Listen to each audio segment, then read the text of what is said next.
കുന്നിച്ചോ മിനസൻ welcome back to another video. ഞാൻ നിങ്ങളുടെ സ്വന്തം എക്സ്ട്രാ കോമിക്. സോ നമ്മൾ ഇന്ന് നോക്കാൻ പോകുന്നത് ദി ബിഗിനിങ് ആഫ്റ്റർ ദി ഇന്ത്യൻ്റെ സീസൺ 3 എപ്പിസോഡ് 1 മലയാളം എക്സ്പ്ലനേഷൻ ആണ്. അതേപോലെ വീഡിയോ ലൈക്ക് ചെയ്തിട്ടില്ലെങ്കിൽ ലൈക്ക് ചെയ്യാൻ, നമ്മുടെ പേജ് ഇതുവരെ സബ്സ്ക്രൈബ് ചെയ്ത് വെച്ചിട്ടില്ലെങ്കിൽ സബ്സ്ക്രൈബ് ചെയ്ത് വെക്കാനും മറക്കണ്ട. അങ്ങനെ ഈ ചാപ്റ്റർ തുടങ്ങാൻ നേരത്ത് നമ്മുടെ എഞ്ചിനായിട്ട് ആർത്തറിനെ ഉറക്കത്തിൽ നിന്ന് വിളിക്കുന്നുണ്ട്. ഈ സമയത്ത് തന്നെ ആർത്തറുടെ ചരിഞ്ഞ് കിടക്കാൻ നേരത്ത് നമ്മുടെ സിൽവിയുടെ മേത്ത് നിന്ന് ആ പുതപ്പ് പോകുന്നുണ്ട്. അടുത്ത സെക്കൻഡിൽ തന്നെ അവൾ നേരെ മുകളിലേക്ക് ചാടി നമ്മുടെ എഞ്ചിൻ്റെ നേരെ വന്നിട്ട് അവൻ്റെ മുഖത്ത് നല്ല മാന്തി വെച്ച് കൊടുക്കുന്നുണ്ട്. അത് കഴിഞ്ഞ് കുറച്ച് ടൈം കഴിഞ്ഞപ്പോൾ നമ്മുടെ ആർത്തർ എഴുന്നേക്കുകയും ചെയ്തു. അവരായിട്ട് റെഡിയാകാൻ തുടങ്ങി. ഈ ടൈമിൽ എൻജിൻ പാറുന്നുണ്ട്. സത്യം പറഞ്ഞാൽ എനിക്ക് ഇപ്പോഴും വിശ്വസിക്കാൻ പറ്റുന്നില്ല ആർത്തർ, നീ എന്തിനാണ് സ്കോളർ മേജായിട്ട് സൈറസ് അക്കാഡമിയിലേക്ക് പോകുന്നത്? അതെന്താടാ, ഞാൻ നിന്നോട് നേരത്തെ പറഞ്ഞിട്ടില്ലേ എനിക്ക് മാജിക്കൽ തിയറിനെ പറ്റിയൊക്കെ കുറേ പഠിക്കാനുണ്ടെന്ന്? അല്ലാടാ, നിനക്ക് പറ്റിയ ഒത്തിരിയധികം ചോയ്സ് ഉണ്ടല്ലോ, പക്ഷെ നീ ഇതെടുത്തുകൊണ്ടാണ് ഞാൻ പറഞ്ഞത്. എനിക്കെന്തോ നമ്മുടെ പ്രായത്തിലുള്ള പിള്ളേരായിട്ട് ഫൈറ്റ് ചെയ്യണതിൽ എനിക്ക് വലിയ ഇൻട്രസ്റ്റ് ഒന്നുമില്ല. പക്ഷെ ഞാൻ ബാറ്റിൽ മേജിൻ്റെ ക്ലാസ്സസ് എടുക്കുന്നുണ്ട് കേട്ടോ. പക്ഷേ എന്നാലും എന്താടാ, നിനക്ക് എന്നെ പറ്റി ഓർത്തല്ല പേടിയുണ്ടോ? നിന്നെ പറ്റി ഓർത്തോ? നിന്റെ കയ്യിൽ നിന്ന് കിട്ടാൻ നേരത്ത് ബാക്കിയുള്ളവരെ പറ്റി ഓർത്താണ് എനിക്ക് ടെൻഷൻ. അതത്രേ ഉള്ളൂ. നീ എന്തായാലും പേടിക്കൊന്നും വേണ്ട. ഞാൻ എന്തായാലും അത്യാവശ്യം മര്യാദയ്ക്ക് നിൽക്കാൻ പോകണമെന്ന് പറഞ്ഞുണ്ട്. അവൻ യൂണിഫോം ഒക്കെ ഇട്ട് ഫുള്ളി റെഡി ആയിട്ടുണ്ട്. പിന്നെ കാണിക്കുന്നത് ആർത്തർ പോകുന്ന ടൈമാണ്. അവൻ നമ്മുടെ എലിയൊക്കെ പറയുന്നുണ്ട്, ഒരു കാര്യം പറഞ്ഞേക്കാം, അച്ഛനും അമ്മയും പറയുന്നേക്കാം മര്യാദക്ക് അനുസരിച്ച് ഇവിടെ മര്യാദയ്ക്ക് നിന്നോണം കേട്ടോ. പിന്നെ ഞാൻ നിങ്ങൾക്ക് ആ ഒരു മാലയിലുണ്ടല്ലോ, അത് ഫുൾ ടൈം നിങ്ങളുടെ കഴുത്തി വേണം. ആ സമയത്ത് അവർ പറയുന്നുണ്ട്, അത് ഞങ്ങളുടെ കയ്യിൽ തന്നെയുണ്ട്. ഈ ടൈമിൽ നമ്മുടെ റേ ചോദിക്കുന്നുണ്ട്, അല്ലടാ നിനക്ക് എന്നോടൊന്നും പറയാനില്ലേ? ഞാനില്ലാത്ത സമയത്ത് ഈ വീടൊന്നും കത്തിച്ചേക്കില്ല. ഇത് കേൾക്കാൻ റേ പറഞ്ഞിട്ട് ഈ ചെറുക്കനെ കൊണ്ട് അങ്ങനെ അവരവിടുന്ന് പോകുവാണ്. പിന്നെ കാണിക്കുന്നത് ആർത്തറക്ക ആ ഒരു സൈറസ് അക്കാഡമിയുടെ ഫ്രണ്ടിലേക്ക് വന്നിട്ടുള്ളതാണ്. അവിടെ ഒരാൾ വിളിക്കുന്നുണ്ടായിരുന്നു, നിങ്ങളെല്ലാവരും എന്തായാലും ലൈനായിട്ട് തന്നെ ഇന്ന് അകത്തേക്ക് കയറാൻ നോക്കുക. അങ്ങനെ അവർ അകത്തേക്ക് പോവുകയും ചെയ്യും. അവരെല്ലാവരും അറ്റൻഡ് ചെയ്യാനായിട്ട് അവിടെ ഒരാൾ നിൽപ്പുണ്ടായിരുന്നു. ആ പെൺകുറിച്ച് പറയുന്നുണ്ട്, എജിൻ നൈറ്റ്, അത് ഞാനാണ്. ഫ്രണ്ടിലേക്ക് വരൂ. നീ എന്തായാലും ബാറ്റിൽ മാജിക് കാൻഡിഡേറ്റ് ആണല്ലേ? അത് മാത്രമല്ല നിന്റെ പവേഴ്സ് എന്ന് പറയുന്നത് എർത്ത് മാജിക്കാണ്. ഓക്കെ, അടുത്ത ആൾ സ്റ്റുഡൻറ്റ് ആർത്തർ, സ്കോളർ മേജാണ്, എഫിനിറ്റി 4. എർത്തും വിൻഡോ. ഇത് കേൾക്കാനത്ത് അവളൊന്ന് ഞെട്ടും. ആ ടൈമിൽ ആർത്തർ പറയുന്നുണ്ട്, അല്ല അത് ഞാനാണ്, എന്തെങ്കിലും പ്രശ്നമുണ്ടോ? പ്രശ്നമൊന്നുമില്ല, അവൾ നിന്റെ ഇത് കണ്ടിട്ട് ഞാൻ എത്തിയതാണ്. അപ്പോൾ അവൾ പറയുകയും ചെയ്യും, കുഴപ്പമൊന്നുമില്ല, അകത്തേക്ക് കയറിക്കോളാം. അങ്ങനെ അവർ രണ്ടുപേരും കൂടെ അകത്തേക്ക് കയറുന്നുണ്ട്. അവിടെയായിട്ട് ഒരു വലിയൊരു സ്റ്റേജ് ആയിരുന്നു. അവിടെയായിട്ട് ഒത്തിരിയധികം പിള്ളേരെ നിൽപ്പുണ്ടായിരുന്നു. ഈ ടൈമിൽ എഞ്ചിനെ പറയുന്നുണ്ട്, ഒരു സൈഡ് വരുമോ, ഞാനൊന്ന് പൊക്കോട്ടെ. ഈ ടൈമിൽ തന്നെ അവരെ രണ്ട് പിള്ളേർ പറയുന്നുണ്ട്, ഇവനെ നോക്കിയേ ഭയങ്കരധികം വീക്കാണെന്ന് തോന്നുന്നു. ആ ടൈമിൽ നമ്മുടെ ആർത്തർ പറയുന്നത്, എന്താ എനിക്ക് വഴി തരത്തില്ലേ? ആർത്തൻ്റെ ആ നോട് കാണാൻ തന്നെ അവന്മാർ പേടിച്ചു. അടുത്ത സെക്കൻഡിൽ തന്നെ വഴി കൊടുക്കുന്നുണ്ട്. ആർത്തറിന് അതുപോലെ എഞ്ചിന് സീറ്റ് കിട്ടുകയും ചെയ്യും. ഈ സമയത്ത് തന്നെ ആർത്തർ പറയുന്നുണ്ട്, എൻ്റെ പ്രായത്തിലുള്ള പിള്ളേരൊക്കെ ഫ്രണ്ട്സിനൊക്കെ ഉണ്ടാക്കുമല്ലേ? പെട്ടെന്നാണ് അവിടേക്ക് അവൾ വന്നത്. എന്നിട്ട് നമ്മുടെ ആർത്തറിനെ നോക്കി നൈസ് കണ്ണടച്ച് കാണിക്കുന്നുണ്ട്. ഇത് കാണാൻ നേരത്ത് അവരൊന്ന് ഞെട്ടി. അടുത്ത സെക്കൻഡിൽ തന്നെ ആ ഒരു വലിയൊരു ഹാൾ ഫുള്ള് എന്തൊരു ബാരിയർ പോലൊരു സാധനം വരും. ആ സമയത്ത് അവൻ പറയുന്നുണ്ട്, എനിക്കറിയാമായിരുന്നു ഇവർക്ക് സൗണ്ട് മാജിക് യൂസ് ചെയ്യാൻ പറ്റുമെന്ന്, പക്ഷേ ഇത്രയും എനോർമസ് ആയിട്ട് യൂസ് ചെയ്യാൻ പറ്റുമെന്ന് എനിക്ക് ഓർക്കാൻ പോലും പറ്റുന്നില്ല. ആ ടൈമിൽ അവൾ പറയുകയും ചെയ്യും, എന്തായാലും എല്ലാവരും എന്നോട് ക്ഷമിക്കുക, എൻ്റെ ഈ പ്രായം വെച്ചുകൊണ്ട് നിങ്ങളെല്ലാവരും കേൾക്കുന്ന പോലെ എനിക്ക് ഒച്ചത്തിൽ സംസാരിക്കാൻ പറ്റത്തില്ല. അതുകൊണ്ടാണ് ഞാനിവിടെ മാജിക് യൂസ് ചെയ്തിട്ടുള്ളത്. ഞാൻ എന്തായാലും നിങ്ങളെ എല്ലാവരും ഇവിടേക്ക് വെൽക്കം ചെയ്യുന്നു. ഈ സ്ഥലം എന്ന് പറയുന്നത് നമ്മുടെ എല്ലാവരുടെയും ഫ്യൂച്ചറാണ്. ഒരു ഹംബിളാണ് അക്കാഡമിയാണ്. ഞാനെന്ന് പറയുന്നത് സിന്ധ്യ ഗുഡ്സ്കൈ ഇവിടുത്തെ ഡയറക്ടറാണ്. ഒരു പ്രസംഗം വലിച്ചു നീട്ടി പറഞ്ഞത് അത് കുറച്ച് മോശമാണെന്ന് എനിക്ക് നന്നായിട്ട് തന്നെ അറിയാം. പക്ഷേ എന്തായാലും പറയാതിരിക്കാൻ പറ്റത്തില്ല. ഈ ഇയർ എന്ന് പറയുന്നത് കുറച്ചധികം സ്പെഷ്യലാണ്. കാര്യം ഈ ഇൻസ്റ്റിറ്റ്യൂഷൻ തുടങ്ങിയിട്ട് ആദ്യമായിട്ടാണ് ഇത്രയധികം എൽഫ്സും ഡ്രാഫ്സും നമ്മുടെ അക്കാഡമിയിലേക്ക് ചേരാൻ വന്നത്. എന്നിട്ട് പറയുന്നുണ്ട്, ഞാൻ എൻ്റെ വാക്കുകൾ ഇവിടെ അവസാനിപ്പിക്കുവാണ്. പക്ഷേ നിങ്ങളെല്ലാവരും വെൽക്കം ചെയ്യാനായിട്ട് നിങ്ങളുടെ കൂട്ടത്തിലെ കുറച്ച് പേരല്ലേ എന്തുകൊണ്ട് നല്ലത്. അതുകൊണ്ട് തന്നെ സൈറസ് അക്കാഡമിയിലെ സ്റ്റുഡൻറ് കൗൺസിലിനെ ഞാൻ ഇവിടേക്ക് വിളിക്കുവാണ്. ഈ സമയത്ത് കുറച്ച് പേര് അവിടേക്ക് നടന്നു വരുന്നുണ്ടായിരുന്നു. അതിൻ്റെ അകത്തായിട്ട് നമ്മുടെ ലില്ലി ഉണ്ടായിരുന്നു. ഇത് കാണാൻ നേരത്ത് നമ്മുടെ എഞ്ചിനും കിടന്ന് കാണുന്നുണ്ട്. അത് നമ്മുടെ ലില്ലിയല്ലേ, അവൾക്ക് വേണ്ടി കാറാം. ഈ സമയത്ത് ബാക്കി കുറച്ച് പേരും അവിടേക്ക് നടന്നു വരുന്നുണ്ട്. അടുത്ത സെക്കൻഡിലാണ് എല്ലാവരും ഞെട്ടിത്തെറിച്ചു പോയത്. കാര്യം അവർക്ക് വിശ്വസിക്കാൻ സാധിക്കുന്നില്ലായിരുന്നു. ഈവൻ നമ്മുടെ എഞ്ചിൻ വരെ വായം പൊളിച്ച് നിന്നു. അവൻ ചോദിക്കുന്നുണ്ട്, അതാരാണ്? ഈ ടൈമിൽ ആർത്തറിന്റെ മടി കിടന്ന സിൽവി പെട്ടെന്ന് ചാടി എഴുന്നേക്കുന്നുണ്ട്. എന്നിട്ട് ആർത്തറും പറയുന്നുണ്ട്, ലോങ് ടൈം നോ സീ ടെസ്. അത് മറ്റാരുമില്ലായിരുന്നു, നമ്മുടെ ടെസ് ആയിരുന്നു.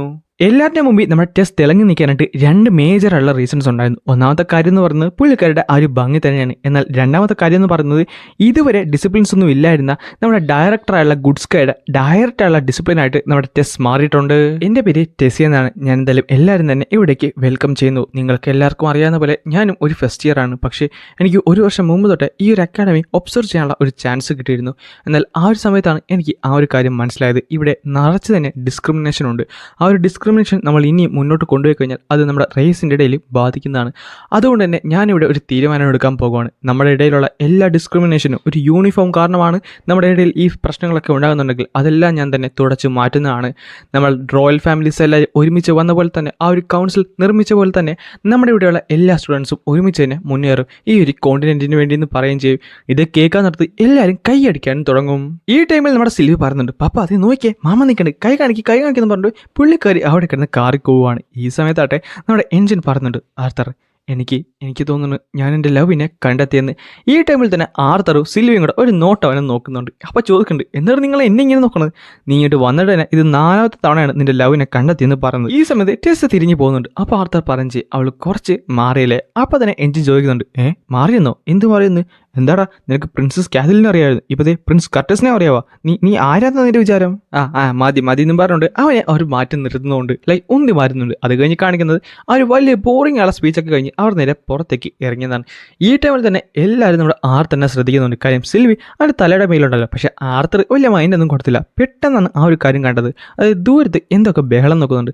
ആ സമയത്ത് എഞ്ചിൻ പറയുന്നുണ്ട്, ആർത്തർ നമുക്ക് അവിടെ നിന്ന് പോയി നോക്കാം. അങ്ങനെ ആർത്തർ പറയുകയും ചെയ്യും. സോ വന്ന് കയറിയില്ല, അതിനു മുമ്പ് തന്നെ തുടങ്ങി. ഈ ടൈമിലായിട്ട് രണ്ടുപേർ കിടന്ന് വഴക്കിട്ടുകൊണ്ടിരിക്കുമായിരുന്നു. ആൻഡ് ആ വഴക്കിട്ടുകൊണ്ടിരുന്ന അവരുടെ പേരെന്ന് പറയുന്നത് ഒരാളുടെ പേര് നിക്കോളസും മറ്റൊരാളുടെ പേര് ബൂറെന്നുമായിരുന്നു. ആൻഡ് അവർ രണ്ടുപേരും കൂടെ വഴക്കിട്ടതുകൊണ്ട് തന്നെ ഒരു ഡ്യൂവൽ വെക്കാൻ വേണ്ടി തീരുമാനിച്ചു. അങ്ങനെ അവരുടെ യൂണിഫോമിലുള്ള ആ ഒരു ആർട്ടിഫാക്ട് യൂസ് ചെയ്ത് ഒരു ഡ്യൂവലി അവരങ്ങനെ കണ്ടക്ട് ചെയ്യുന്നുണ്ട്. അടുത്ത സെക്കൻഡ് തന്നെ ആ ഒരു ബാറ്റിൽ സ്റ്റാർട്ട് ചെയ്യുകയും ചെയ്തു. ഈ ടൈമിൽ ആർത്തറിന് ഒരു കാര്യം മനസ്സിലായി. അവൻ്റെ മേലുള്ള ആ ഒരു ചെറിയൊരു സിമ്പിൾ എന്ന് പറയുന്നത് കേവലം ഒരു സിമ്പിൾ മാത്രമല്ല, പകരം അതൊരു ആർട്ടിഫാക്ട് കൂടിയാണ്. അങ്ങനെ ആ ഒരു ബാറ്റിൽ സ്റ്റാർട്ട് ചെയ്തിട്ടുണ്ട്. നിക്കോളസ് പെട്ടെന്ന് പുള്ളിക്കാരൻ്റെ ഡ്യൂവൽ സോഡ് കൊണ്ട് ഇവൻ്റെ അറ്റാക്ക് ചെയ്യുന്നുണ്ട്. പക്ഷേ ബൂറായിട്ട് അത് ഡിഫെൻഡ് ചെയ്യുകയും ചെയ്യും. എന്നിട്ട് വലിയൊരു അറ്റാക്ക് ചെയ്യാൻ വേണ്ടി വന്നപ്പോൾ പെട്ടെന്ന് നിക്കോളസ് കുറച്ച് മണ്ണ് വഴി അവൻ്റെ കണ്ണിലേക്ക് എറിയും. ഈ ടൈമിൽ തന്നെ നിക്കോളസ് അവനെ നേരെ ഇഴിച്ച് നേരെ മുകളിലേക്ക് ഇടുന്നുണ്ട്. ആ ടൈമിൽ പറയുന്നുണ്ട്, നീ ചീറ്റിംഗ് ആണ് ചെയ്തത്. പക്ഷേ നിക്കോളസ് പറയും ചെയ്യും, ചീറ്റിങ്ങോ? ഇതിലൊന്നും ചീറ്റിംഗ് ഒന്നുമില്ല, നീ എന്തായാലും തോറ്റു, ഈ ഡ്യൂവലിൽ ഞാൻ തന്നെ ജയിച്ചു. ഇത് കണ്ടുകൊണ്ടിരുന്ന നമ്മുടെ എഞ്ചിൻ പറയുന്നുണ്ട്, ആ ഒരു ഡ്യൂവൽ ഓവറായി. പക്ഷേ ഇങ്ങനെ പോയി കഴിഞ്ഞാൽ നിക്കോളസ് ഇപ്പോൾ തീർക്കത്തില്ലല്ലോ. ആ ടൈമിൽ തന്നെ നിക്കോളസ് അവൻ്റെ കൈ ചവിട്ടി ഓടിക്കാൻ പോയപ്പോൾ എഞ്ചിൻ പറയുന്നുണ്ട്, ഇതാണ് എൻ്റെ സമയം, ഞാനിപ്പോൾ ഒരു ഹീറോ ആയി മാറുമെന്ന് പറഞ്ഞിട്ട് അവിടേക്ക് നടക്കാൻ പോയപ്പോൾ പെട്ടെന്ന് ആർത്തർ കിടന്ന് കാണുന്നുണ്ട്. അയ്യോ അതാരാണെന്ന് നോക്കിയേ, അത് സ്റ്റുഡൻറ് കൗൺസിൽ പ്രസിഡന്റ് അല്ലേ. ഇത് കേൾക്കാൻ നേരത്ത് നിക്കോളസ് ഒന്നും ഞെട്ടി, പ്രസിഡന്റോ എവിടെയെന്ന് പറഞ്ഞ് തിരിയുന്നുണ്ട്. ഈ ടൈമിൽ ആർത്തറിൻ്റെ അടുക്കൽ പോയി നമ്മുടെ എഞ്ചിൻ പറയുന്നുണ്ട്, ആർത്തർ നീ ആ സമയം തന്നെ നശിപ്പിച്ച് കളഞ്ഞില്ലേ. അങ്ങനെയൊന്നും അല്ലെന്ന് പറയുന്നത് പെട്ടെന്നായിരുന്നു ആർത്തറിനെ പുറകിലേക്ക് പിടിച്ച് വലിച്ചത്. അതാ നിക്കോളസ് ആയിരുന്നു. അവൻ പറയുന്നുണ്ട്, നിനക്ക് എത്ര ധൈര്യം കൊണ്ടിട്ടാണ് എൻ്റെ ഡ്യൂവലിൽ ഇടയ്ക്കിട്ട് നീ കയറിയത്? അയ്യോ അങ്ങനെയൊന്നുമില്ല, എനിക്ക് കണ്ട പോലെ തോന്നി, അതുകൊണ്ട് മാത്രമാണ് ഞാൻ പറഞ്ഞത്. പിന്നെ കണ്ട പോലെ തോന്നി, നീയൊക്കെ ഫസ്റ്റ് ഇയേഴ്സിന് എപ്പോഴുള്ള കാര്യം തന്നെയാണിത്. ഒരു കാര്യം ഞാൻ പറഞ്ഞേക്കാം, ഇടയ്ക്കങ്ങാനും കയറിയ ആ ടൈമിൽ എന്നിട്ട് അവൻ തിരിഞ്ഞ് പോകുന്നുണ്ട്. ഈ സമയത്താട്ടെ നമ്മുടെ സിൽവിക്ക് ഒട്ടും തന്നെ ഇഷ്ടപ്പെട്ടില്ല. അവളാട്ടെ അവൻ്റെ മുഖത്തേക്ക് തുപ്പിയിടുന്നുണ്ട്. എന്നാൽ ഇത് കാണുന്നത് അവൻ ദേഷ്യം വരികയും ചെയ്യും. സിൽവി പറയുന്നുണ്ട് അത് ആർത്തറാണെന്ന്, ആർത്തർ പറയുന്നുണ്ട് അത് സിൽവിയാണെന്ന്. പക്ഷേ അടുത്ത സെക്കൻഡ് തന്നെ അവൻ മാജിക് യൂസ് ചെയ്യാൻ പോയപ്പോൾ പെട്ടെന്നായിരുന്നു അവിടേക്ക് നമ്മുടെ ടെസ്സും ബാക്കിയുള്ളവരും കൂടെ കടന്നു വന്നത്. പിന്നെ കാണിക്കുന്നത് കുറച്ച് മുമ്പത്തെ കാര്യമായിരുന്നു. ടെസ്സും ബാക്കിയുള്ളവരും കൂടെ അവിടേക്ക് നടന്നു വരുമായിരുന്നു. അവരെല്ലാം ടെസ്സിനോടാണ് സംസാരിക്കുന്നതെങ്കിലും ടെസ് ആണല്ലേ പുള്ളിക്കാരുടെ മനസ്സിലുള്ള കുറച്ചധികം ചിന്തകളിലേക്ക് ഇങ്ങനെ മുഴുകി കിടക്കുകയാണ്. ആൾ പറയുന്നുണ്ട്, ഞാൻ ആ സ്പീച്ച് ചെയ്തപ്പോൾ ഫുള്ള് നോക്കി, പക്ഷേ എനിക്ക് ആർത്തറിനെ മാത്രം കാണാൻ സാധിച്ചില്ല. ഇനി അവൻ എങ്ങനെ സെറമണി സ്കിപ്പ് ചെയ്ത് കളഞ്ഞു. പക്ഷേ ഇനി എങ്ങനെ ഞാൻ അവനെ കണ്ടു കഴിഞ്ഞാൽ ഞാൻ എങ്ങനെ കുറച്ച് കൂളായിട്ട് നിൽക്കണോ, അതോ കുറച്ച് ഫ്രണ്ട്ലി ആയിട്ട് നിൽക്കണോ, അതോ അവനായിരിക്കുമോ എന്നെ ആദ്യം വന്ന് കാണുന്നത്? എനിക്കൊന്നും മനസ്സിലായില്ലല്ലോ. ആ ടൈമിൽ അവൾ വിളിക്കുന്നുണ്ട്, പ്രസിഡന്റ് കേൾക്കാൻ പറ്റുന്നുണ്ടോ? എന്തെങ്കിലും പ്രശ്നമുണ്ടെങ്കിൽ നമുക്കിത് മാറ്റി വെക്കാം. അങ്ങനെയൊന്നുമില്ല, ഞാൻ ജസ്റ്റ് ഒന്ന് ഇതായെന്നേ ഉള്ളൂ. എന്തായാലും കുഴപ്പമൊന്നുമില്ല, ഇച്ചിരി പരിപാടി കൂടുതലാണല്ലോ. ആ ടൈമിലാണ് ഇവർ നമ്മുടെ ആർത്തറിനെ എഞ്ചിൻ്റെ ആ ഒരു സംഭവം ശ്രദ്ധിക്കുന്നത്. അവരുടെ കൂടെയുള്ള അവൻ പറയുന്നുണ്ട്, അത് നിക്കോളസ് അല്ലേ? പക്ഷേ അതിൻ്റെ അപ്പുറത്തുള്ള ഇരിക്കുന്ന പയ്യനല്ല, അത് ഫസ്റ്റ് ഇയർ ആണെന്ന് തോന്നുന്നല്ലോ, കണ്ടിട്ട് പ്രശ്നമാണെന്ന് തോന്നുന്നു. മേ ബി അതൊരു കോമണർ ആയിരിക്കും. ഈ സമയത്ത് നമ്മുടെ ലില്ലിയെ തന്നെ ശ്രദ്ധിക്കുന്നുണ്ട്. ആ ടൈമിൽ നമ്മുടെ നിക്കോളസ് ബാക്കിലേക്ക് ചെയ്ത് പുള്ളിക്കാരൻ മാജിക് ആക്ടിവേറ്റ് ചെയ്യാൻ പോയപ്പോൾ നമ്മുടെ ടെസ്സിനും ലില്ലിയേക്കും ഒരു കാര്യം മനസ്സിലായി, അവൻ്റെ കാര്യം തീരുമാനമാവും ഇപ്പോൾ അവരവിടേക്ക് ചെന്നില്ലെങ്കിൽ. അങ്ങനെയാണ് അവരവിടേക്ക് വരുന്നത്. പ്രസിഡന്റ് ഇതെല്ലാം ഒരു തെറ്റിദ്ധാരണയാണ്, ഇവൻ കാരണമാണ് എല്ലാം സംഭവിച്ചെന്ന് പറഞ്ഞിടത്ത് നമ്മുടെ സിൽവിയായിട്ട് അവളെ കൈപൊക്കി കാണിക്കുന്നുണ്ട്. ആർത്തറായിട്ട് ഹായ് ടെസ് എന്ന് പറയാൻ പോകുന്നതിന് മുമ്പ് തന്നെ ലില്ലിയെ പെട്ടെന്ന് അവിടേക്ക് കയറുന്നുണ്ട്. ചോദിക്കുന്നുണ്ട്, ആർത്തർ എന്ത് പറ്റി, നിനക്ക് എന്തെങ്കിലും കുഴപ്പമുണ്ടോ? അപ്പോൾ അവൾ ചോദിക്കുന്നുണ്ട്, അല്ല നിനക്ക് പിന്നെ അറിയാമോ, എൻ്റെ അച്ഛനും ആർത്തറിൻ്റെ അച്ഛനും ഞങ്ങൾ ഒരുമിച്ചൊക്കെയാണ് വർക്ക് ചെയ്തത്. ആ ടൈമിൽ ആർത്തർ പറയുന്നുണ്ട്, ഞങ്ങളിപ്പോൾ കുറച്ച് നാളായിട്ട് ഒരുമിച്ചാണ് താമസിക്കുന്നത്. ഇത് കേൾക്കാൻ നിർത്ത് ടെസ് ഞെട്ടി. ഒരുമിച്ചോ? ആർത്തർ നീ പറഞ്ഞ് ചെറുതായിട്ട് മാറിപ്പോയി. ഞാൻ എന്ത് മാറ്റി പറഞ്ഞ്? നമ്മൾ സത്യമല്ല പറഞ്ഞത്, നമ്മൾ ഒരുമിച്ചല്ലേ താമസിക്കുന്നത്. ആ ടൈമിൽ തന്നെ അവൻ്റെ കൂടെ ഉണ്ടായിരുന്നത് അവൻ വന്ന് പറയുന്നുണ്ട്, നിക്കോളസ് ഇതിൻ്റെ എല്ലാം അർത്ഥം എന്താണ്?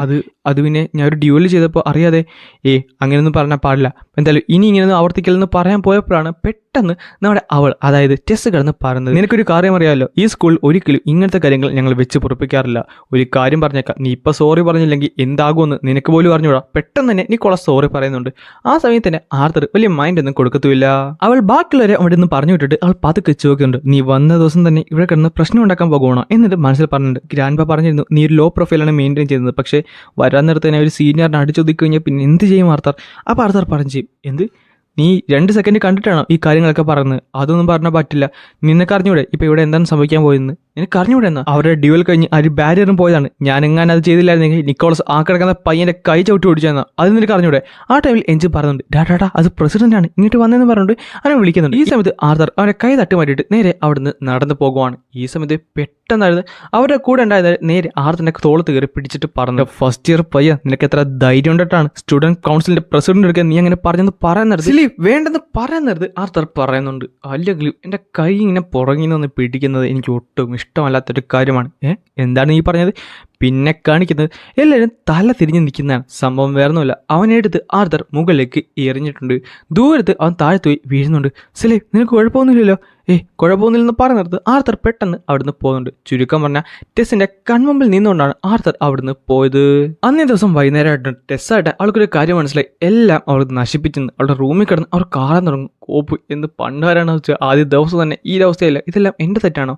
അല്ല, ആർത്തർ അങ്ങനെ സംസാരിച്ചുകൊണ്ടല്ലേ. പക്ഷേ എങ്കിലും ഞാൻ കുറച്ച് ഹാർഷായെന്ന് തോന്നുന്നു. ഇത് പണ്ട് കാര്യമില്ല, എന്ത് കോപ്പായിരുന്നു. ഞാൻ സ്റ്റുഡൻറ്റ് കൗൺസിലിൻ്റെ പ്രസിഡന്റ് ആയില്ലായിരുന്നെങ്കിൽ എനിക്ക് അവൻ അങ്ങനെ കാണാൻ പറ്റുമായിരുന്നു. സോ ഇതെന്താ അവസ്ഥയാണെന്ന് പറഞ്ഞിട്ട് പുള്ളിക്കാരുടെ റൂമിൽ കിടന്ന് ഇങ്ങനെ കാറുവാണ്. എന്നിട്ട് അവിടെ മറിക്കിടക്കുന്നുണ്ട്. ഈ സമയത്ത് പിന്നെ കാണിക്കുന്നത് ആർത്തറിനും എഞ്ചിനീയറാണ്. അവൻ പറയുന്നുണ്ട്, എൻ്റെ പൊന്നോ ആദ്യ ദിവസം തന്നെ ഇത്രയധികം പ്രശ്നങ്ങളുണ്ടായില്ലേ? അല്ല നീ എന്തിനാണ് സ്റ്റുഡൻറ്റ് കൗൺസിലിൻ്റെ നേരെ ദേഷ്യപ്പെട്ടത്? അത് സത്യം പറഞ്ഞാൽ അത് കുറച്ച് റെയറാണ്. നീ സാധാരണ ഇങ്ങനെയൊക്കെ വരുന്നത് അവരൊക്കെ ഇഗ്നോർ ചെയ്ത് പോകാറാണ് പതിവ്. അതും ശരിയാണ്. പക്ഷെ ടെസ്റ്റും കൂടെ അങ്ങനെ പറഞ്ഞപ്പോൾ പിന്നെ പെട്ടെന്നാണ് ആരോ ഒന്ന് അവിടെ മുട്ടുന്ന സൗണ്ട് കേട്ടത്. നമ്മുടെ ആർത്തറാട്ടെ ആ ഡോർ പോയി തുറക്കുന്നുണ്ട്. ആരൊന്നും ചോദിച്ചോണ്ട് അത് മറ്റാരുമല്ലായിരുന്നു, നമ്മുടെ ഗുഡ് സ്കൈ ആയിരുന്നു. പുള്ളിക്കാർ പറയുന്നുണ്ട്, ഞാൻ അകത്തേക്ക് കയറിക്കോട്ടെ. ആൻഡ് അങ്ങനെയാണ് ഈ ഒരു എപ്പിസോഡ് ഞാനിവിടെ അവസാനിപ്പിക്കുന്നത്.